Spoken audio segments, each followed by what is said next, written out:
Brancher un cerveau humain directement sur une machine, franchement, il y a 10 ans, ça, c'était de la pure science-fiction, du cyberpunk. Aujourd'hui, c'est une réalité clinique, quelque chose qui se passe dans des blocs opératoires. On va décortiquer ensemble comment Neuralink est en train de faire de cette vision une technologie qui pourrait littéralement redéfinir ce que signifie être humain. Alors, voilà notre feuille de route. On va commencer par voir comment la fiction est devenue un fait. Ensuite, on va plonger dans la percée technologique qui change tout. Puis, on verra l'impact humain, très concret, sur les premiers patients. On se projettera ensuite vers la vision pour 2030 et on terminera avec les questions, les immenses questions que tout ça soulève pour nous tous. Allez, on attaque direct dans le vif du sujet. Comment est-ce qu'une idée qui semblait tout droit sortie d'un roman est devenue, en si peu de temps, une procédure médicale bien réelle ? On a tous en tête ces images de films, ces livres, où les esprits se connectent directement aux ordinateurs, au réseau. Eh bien voilà, ce futur n'en est plus un. La transition s'est faite à une vitesse mais absolument stupéfiante. Ça y est, c'est arrivé, directement dans nos salles d'opération. Et ça, ce n'est pas de la théorie, c'est du concret. Le chiffre est là, 7. 7 personnes qui, depuis le début de 2024, contrôlent un ordinateur par la seule force de leur pensée. Leur cerveau est devenu une interface directe avec le numérique. Ça se passe maintenant. Bon, mais alors, qu'est-ce qui rend Neuralink si différent de tout ce qui a été tenté avant ? La vraie révolution, le cœur du réacteur, il est technique.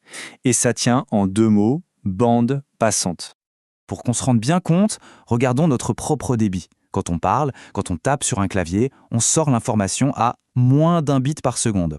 C'est un goulot d'étranglement monumental entre la vitesse de notre pensée et le monde extérieur. Et c'est là que le vertige commence. D'un côté, notre débit naturel, presque symbolique. De l'autre, l'objectif de Neuralink, des gigabits par seconde.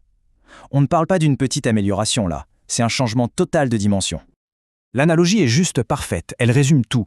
Pour ceux qui ont connu les débuts d'Internet, souvenez-vous du bruit strident du modem 56K et comparez-le à la vitesse instantanée de la fibre optique. Eh bien, c'est exactement ce saut-là que Neuralink veut appliquer à la communication entre le cerveau et la machine.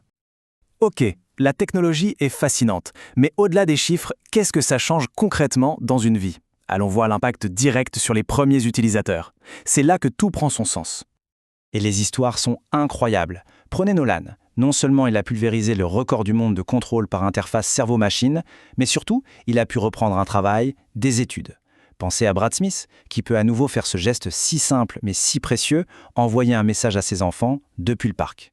Ou encore Alex, qui peut redessiner, rejouer en contrôlant un bras robotique. La technologie s'efface et c'est l'autonomie qui revient. Et attention, ce n'est pas une utilisation gadget quelques minutes par jour, non. Les participants s'en servent jusqu'à 100 heures par semaine, de manière totalement autonome.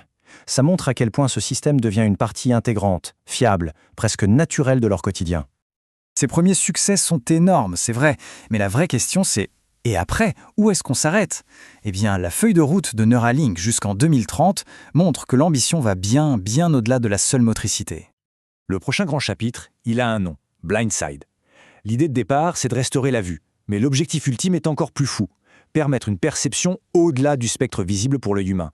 Voir en infrarouge, en ultraviolet, là on bascule carrément dans le territoire de l'augmentation sensorielle. Et cette ambition, évidemment, elle est soutenue par des moyens financiers colossaux. La dernière levée de fonds, 650 millions de dollars, ça montre une chose. La confiance des investisseurs est totale.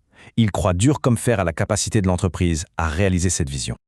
Quand on regarde cette chronologie, c'est juste exponentiel. L'accélération est hallucinante.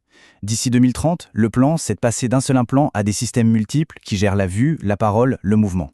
De créer des ponts pour réparer les lésions de la moelle épinière et même de contrôler des robots complexes. Chaque année, on franchit une étape qui, quelques années plus tôt, relevait encore de la pure science-fiction. Forcément, une technologie aussi puissante, ça ne vient pas sans son lot de questions vertigineuses. C'est le moment de se confronter aux défis éthiques et sociétaux que ça nous impose à tous. C'est peut-être la question la plus angoissante de toutes. La cybersécurité prend une dimension complètement nouvelle. Imaginez un ransomware, un rançongiciel qui ne bloque pas vos fichiers, mais qui bloque vos propres pensées. La sécurité devient une question quasi existentielle. Et puis, il y a la question de l'accès, de l'égalité. Si cette technologie donne des avantages cognitifs majeurs, qui pourra se l'offrir ?